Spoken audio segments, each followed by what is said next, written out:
Jack asks, how do you expect to win a statewide race, specifically in JoCo, one which was difficult for you in 2018? Will your strong immigration law message resonate Yep. with suburban women? Yes. Let me grab a Diet Coke while we take a break here. So there are several elements to Jack's question. One is the fact that in the 2018 race for governor, that the Democrats did so well in the 3rd district, which is basically the KC metro area. The history of this is worth noting. First of all, governor's races for the past 56 years have alternated Republican, Democrat in the state of Kansas. And so according to that pattern, it was the Democrats' turn to win in 2018. In contrast, Senate races are very different because voters in Kansas are much more conservative on federal issues as opposed to state issues like K through 12 education. The record has been a winning streak since 1932 of Kansas Republicans U.S. Senate candidates. So the landscape is different in the two races. The other thing that happened in 2018 in Johnson County in particular was there was a wave, a blue wave that hit Johnson County.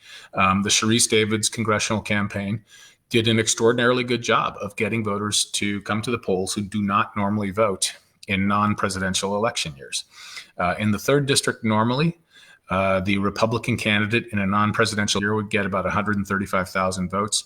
The Democrat candidate would get about 90,000 votes. But in 2018, there was a surge of an additional 80,000 voters, nearly doubling the number of Democrat votes to 170,000, which of course led to Davids beating Yoder in that 3rd district race. So what about that wave? Is that wave going to appear again in 2020? Well, we don't know for sure.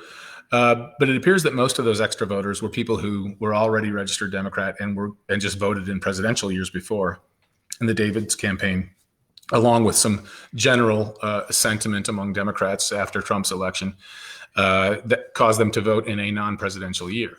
If that's the case, the presidential surge, every presidential year, the number of voters increases by a huge percentage.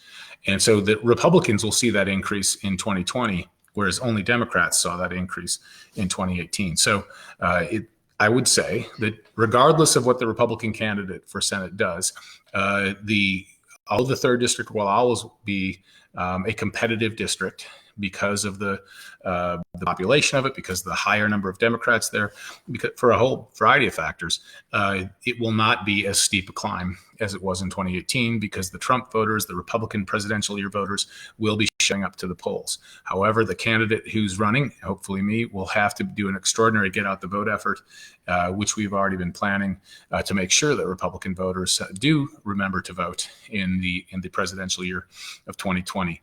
The other part of the question was about my strong stance against illegal immigration. How will that affect female suburban voters in Johnson County?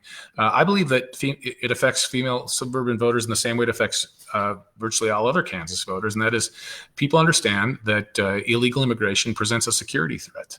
Sanctuary cities. We now have a sanctuary city in Johnson County, Roland Park. When you have sanctuary cities, that provides a security element for criminals who are among the illegal alien population. They're not going to get deported in sanctuary jurisdictions, and that results in a real risk to people. So illegal immigration combined with sanctuary cities threatens the safety of Johnson County families, threatens the safety of all Kansas families. And indeed, there are several sanctuary counties in addition to that sanctuary city in the state.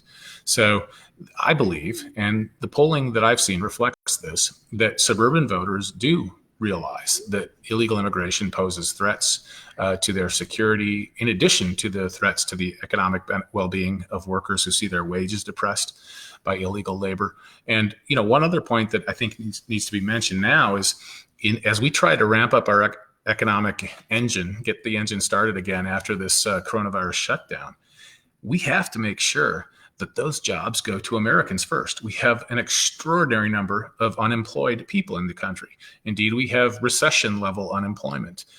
It is imperative that American workers get those jobs, every job, from the blue collar job that is the lowest paying job to the white collar job that is very high paying.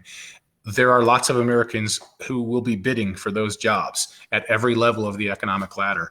And it is essential that there is no illegal labor competing against Americans for those jobs. We have to put our people first. We have to put our country first, our countrymen first, men and women. And that's why, in addition to the security threat that I think people in Johnson County certainly recognize, there's also the economic need of our own citizens who need to be put first.